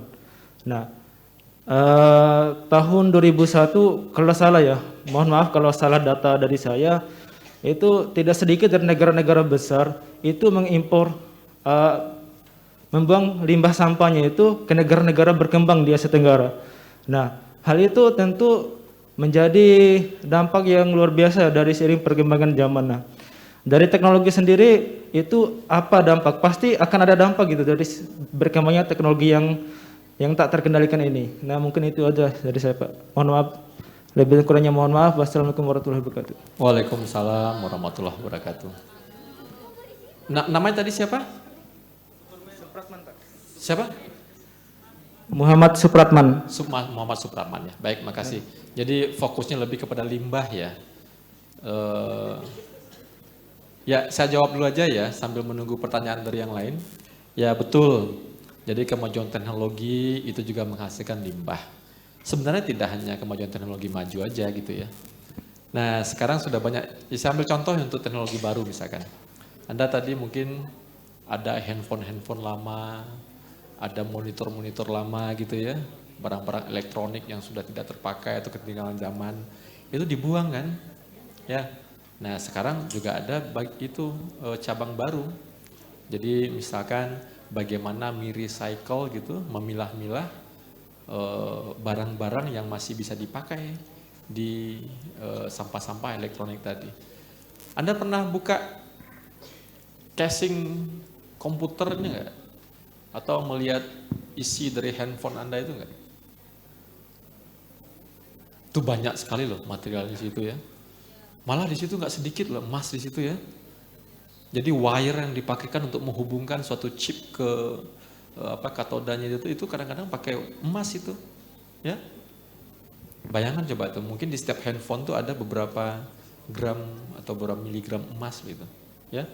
Kalau misalkan Anda bisa mengumpulkan handphone dari satu kampung gitu, jangan-jangan nanti kalau dikumpulkan emasnya itu juga bisa beberapa gram juga itu ya.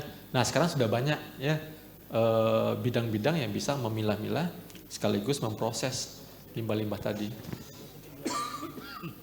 Anda bayangkan misalnya untuk limbah baterai sekarang misalnya ya, sekarang ada masa yang mana kita didorong untuk menggunakan electronic vehicle, kendaraan listrik, ya. Artinya apa? Kita di situ sudah mulai menggunakan baterai sebagai penggerak, ya. Nah, teknologi baterai juga bertambah kan. Jadi baterai-baterai yang lama, yang udah aus, yang udah usang itu sebenarnya masih punya potensi untuk kita gunakan ya, recycle. Nah, muncullah cabang-cabang ilmu baru ya. Jadi kalau di beberapa negara kayak di Australia gitu, itu ada tuh cabang-cabang, di kita juga ada tapi belum terlalu masif ya. Jadi upaya untuk memanfaatkan limbah-limbah elektronik tadi dengan memilah, ngambil gitu logam-logamnya, materialnya gitu, mineral yang ada di situ, sehingga nanti bisa digunakan untuk keperluan lainnya ya. Ambil contoh misalkan, jadi kalau kita punya tembaga gitu misalkan di CU gitu ya, tembaga di piranti elektronik tadi, itu sudah murni, itu sudah, kita tidak perlu lagi menambang sampai memurnikan gitu yang ada di alam, ya, tinggal mengumpulkan saja kan. Teknologinya pun lebih sederhana. Nah itu tuh sudah dimulai ya. Gitu kira-kira ya. Teknologi sudah mulai tumbuh, jadi sudah diantisipasi. Jadi orang-orang kreatif itu sudah mengantisipasi nih. Oh sekarang zamannya electronic vehicle, berarti nanti akan ada produksi massal untuk baterai yang lama gimana gitu, yang sudah usang aus gimana. Nah itu munculnya. Ya. Atau misalkan ambil contoh yang jangan yang high tech lah, misalkan untuk plastik aja misalkan ya. Itu dampaknya sangat besar kan.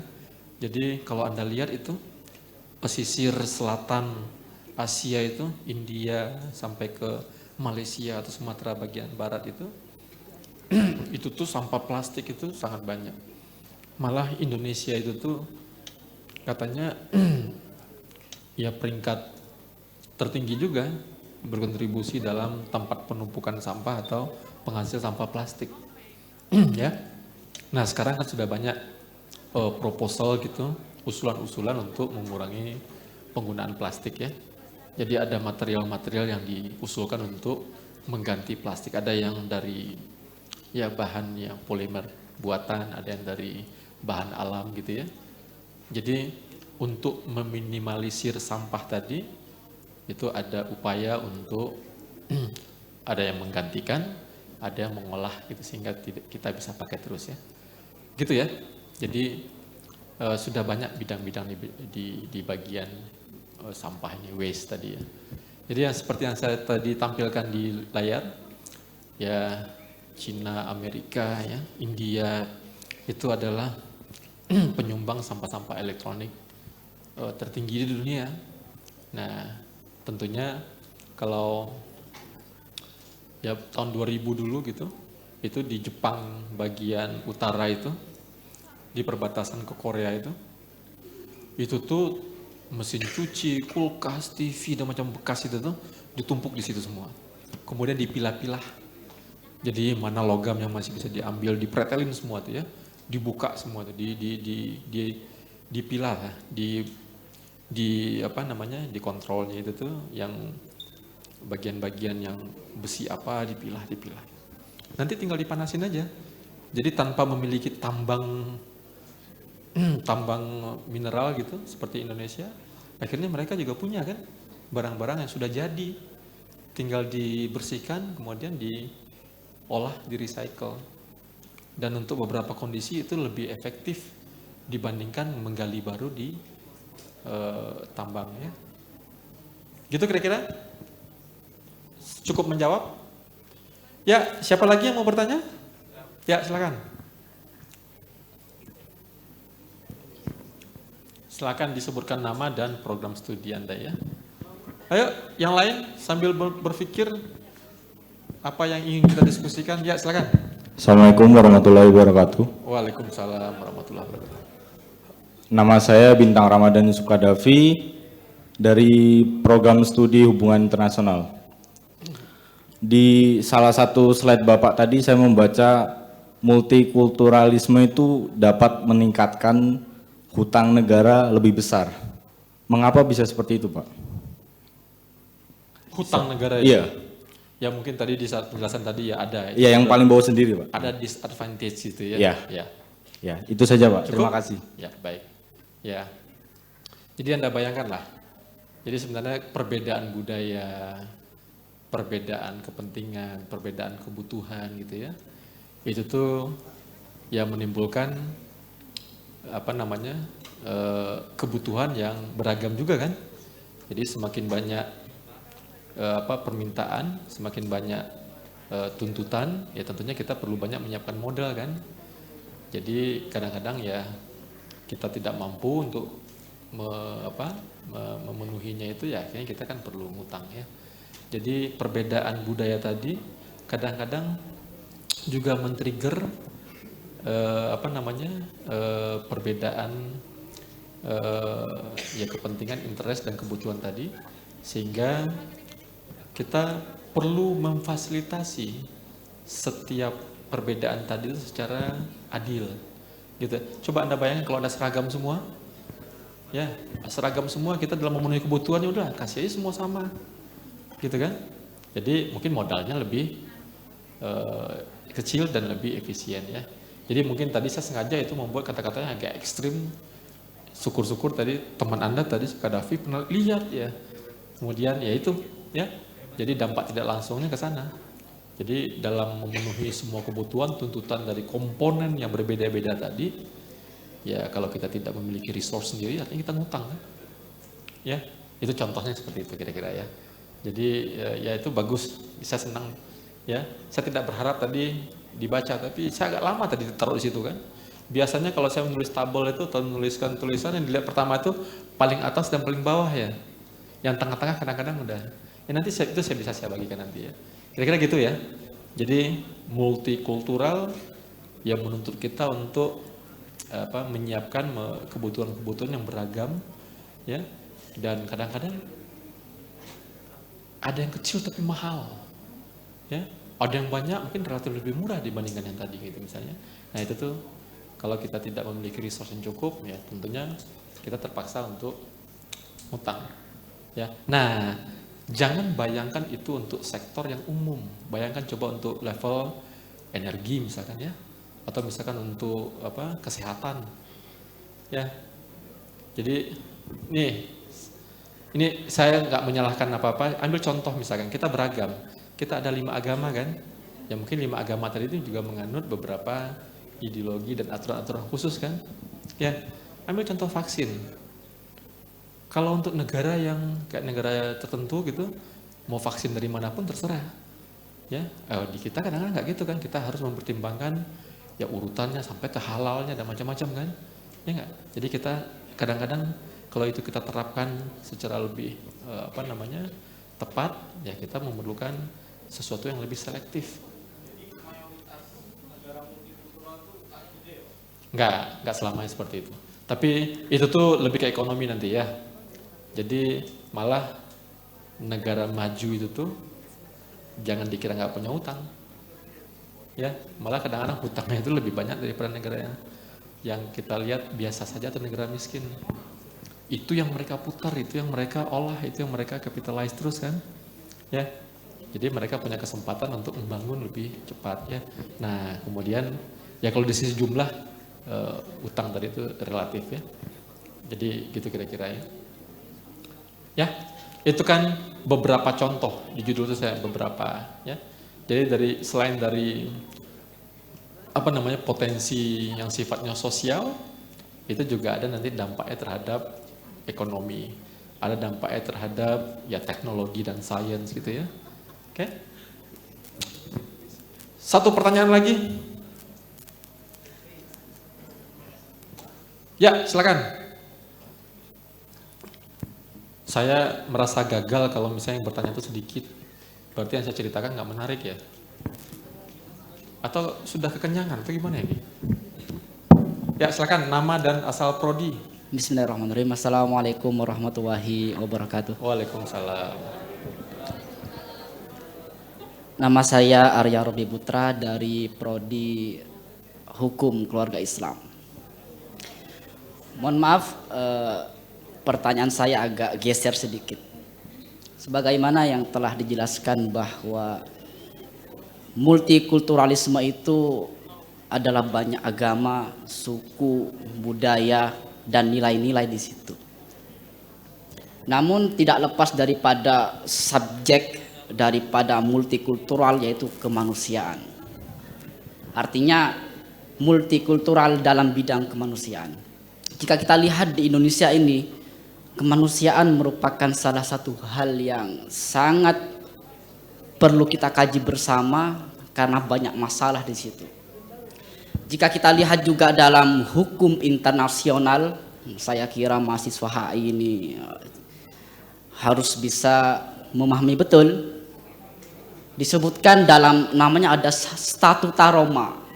Statuta Roma itu bahwa Indonesia tidak menandatangani Statuta Roma karena Indonesia melihat kejahatan tidak berlaku surut. Dalam artian kejahatan kemanusiaan multikulturalisme semenjak dulu, sebagai contoh Papua Merdeka, konflik antara suku Madura dan Kalimantan, itu tidak bisa diangkat dalam aspek hukum sekarang ini. Kalau bahasa hukumnya itu lex specialis derogat lex generalis. Atau jika kita geser lagi ke luar negeri atau barat, dalam bukunya Mashud Badrin itu disebutkan bahwa anggota PBB terbanyak itu dari negara muslim. Kalau kita lihat dalam segi multikultural keagamaan, salah satu contohnya agama Islam, masyarakat barat berpandangan secara umum bahwa ketika agama muslim itu dipandang dari sudut barat, itu merupakan hal yang sangat receh, sangat tidak sesuai dengan perkembangan sains dan sebagainya. Bagaimana menurut pandangan pemateri terkait hal ini? Terima kasih. Wassalamualaikum warahmatullahi wabarakatuh. Waalaikumsalam warahmatullahi wabarakatuh. Wah, pertanyaannya mantap ya. Saya malah jadi belajar ya tentang apa tadi, Statuta Roma ya. Terima kasih loh ya, Mas. Tapi kalau yang terakhir itu pertanyaannya, itu mungkin pertanyaan yang umum ya. Jadi mungkin masalah pandangan kita nggak bisa ngatur. Jadi kalau orang barat memandang Islam seperti itu ya itu hak mereka. Tapi yang perlu kita tegakkan adalah, yang perlu kita tunjukkan adalah yang benar menurut kita kan. Ya, jadi ya satu lagi itu tadi yang saya lihat yang bawah tadi, salah satu komponen dalam sains diplomasi itu adalah dampak dan pengaruh. Ya, jadi kalau misalkan kita memiliki kemampuan diplomasi yang sangat bagus, baik gitu ya, Anda punya bargaining position yang sangat tinggi, itu kita bisa ngatur orang, pengaruh kita lebih besar gitu kan, ya nggak? Di balik itu apa yang perlu kita tonjolkan dulu ya? Kompetensi tadi. Untuk berpengaruh kita harus punya kompetensi yang tinggi kan? Kita harus yakinkan dulu kalau kita tuh memang punya sesuatu kelebihan, ya. Kita punya sesuatu yang kita miliki dengan sangat bagus, yang mungkin tidak dimiliki oleh orang lain. Anda punya pengaruh, ya. Sekarang pandangan tadi muncul, mungkin karena memang ya kontribusi, pengaruh, kemudian kinerja dan apanya dari ya kita yang muslim gitu misalkan memang mungkin di level bawah. Ya. Coba lihat, ya kita jujur pada diri kita sendiri. Ya. Kita terakhir beberapa minggu lalu ada di Asia Tenggara saja, itu ada ranking tentang IQ rata-rata masyarakat kita bersama Timur Timur paling bawah. Ya, kita kalah dengan negara lain, Singapura, Malaysia, Thailand apa gitu. Kita nggak, ya, harus kita sadari kita jangan ketawa di situ, tapi kita coba introspeksi. Itu benar nggak? Ya kalau benar ya tugas kita sebenarnya untuk lebih berkontribusi, lebih belajar lebih banyak, lebih giat gitu ya. Ya Anda harus tahu dulu IQ itu apa, menilainya gimana gitu ya, pelajari itu. Sehingga nanti Anda mengatakan tidak, oh setuju atau tidak itu dengan dasar tertentu kan. Ya, jadi kalau masalah pandangan orang, ya kita, ya itu kan opini ya, subjektivitas tinggi di situ. Tapi tentu kenapa orang berpandangan itu kan ada satu alasan kan? Coba lihat tadi pemenang Nobel Fisika 3 orang, ada nggak orang Muslim? Ada pemenang Nobel sebelumnya itu kayak Abdul Salam yang Muslim yang di Trieste tadi, yang di Italia, ya itu sampai sekarang disebut orang Pakistan kan? Coba Anda misalkan dari UMM ini, ya berhasil mempropos sesuatu karya yang bisa mengguncang dunia gitu, ya apalah gitu terserah lah. Ya apakah itu nanti dari sisi kajian sains, social science, bikin suatu teori buku atau apa gitu ya. Kemudian Anda punya banyak pendukung, pengikut tentang capaian atau achievement tadi, ya mungkin bisa jadi nanti ya Anda bisa memberikan dampak atau pengaruh. Malah apa yang Anda sebutkan nanti ya mungkin akan diikutin orang kan, karena Anda punya datanya semua kan, punya jalannya semua, punya dokumentasi semua, ya. Kalau sekarang apa yang bisa kita banggakan? Ya paling SDA, sumber daya alam kita, kekayaan alam kita. Tapi kalau sumber daya manusianya nggak pernah memiliki kemampuan ya untuk mengontrol, ya kita akan dipandang seperti itu terus kan. Kita mengatakan bahwa mayoritas penduduk Indonesia, katakanlah 99% Muslim. So what? Apa kontribusi kita terhadap dunia? Ya kan? Handphone yang Anda pakai itu siapa yang bikin? Ya? Laptop yang kita pakai itu siapa yang bikin? Wi-Fi yang Anda gunakan sekarang itu siapa yang bikin?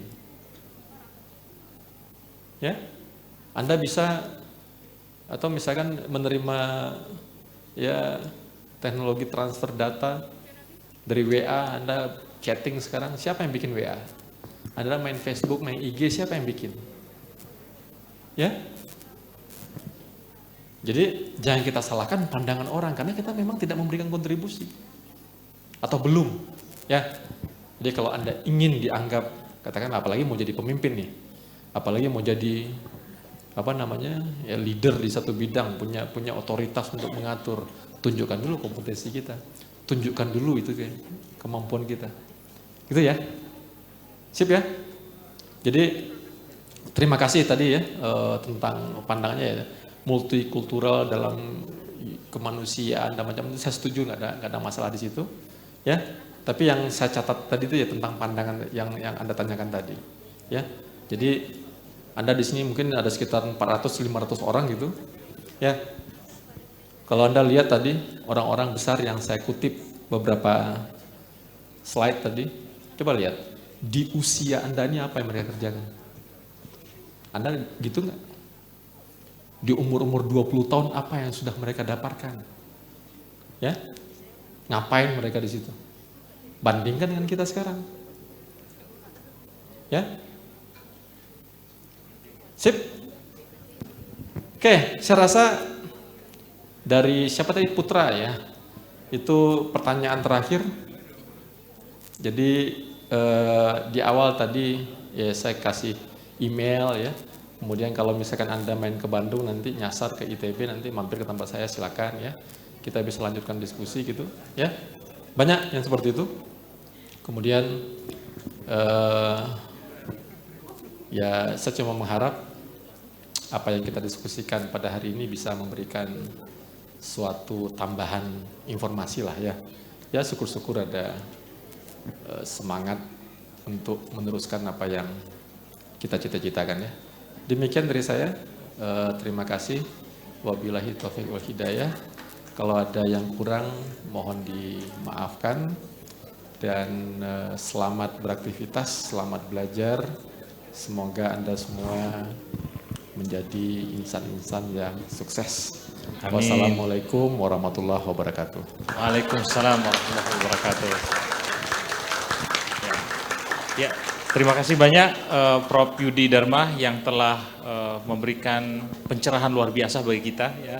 Ternyata dunia itu tidak sempit. Yang jelas prinsip yang beliau sampaikan tadi adalah dimanapun kita berada harus berusaha untuk memberikan manfaat sebanyak mungkin kepada orang lain ya. Teman-teman dari berbagai bidang ilmu, kembangkan kajian ya, jadi orang yang profesional dalam bidang masing-masing, dan jangan lupa tadi untuk banyak berinteraksi ya dengan orang-orang lain, berkolaborasi ya, terlepas dari kemudian kita berbeda latar belakang, berbeda apapun tadi, maka dengan ada saling memahami, insya Allah multiculturalism tadi itu akan bisa tumbuh dan kita bisa memberikan manfaat yang optimal dalam hidup kita. Saya kira begitu, Prof. Ya, sekali lagi terima kasih dan kita sekali lagi berikan applause yang meriah untuk Prof. Ya, terima kasih. Ya.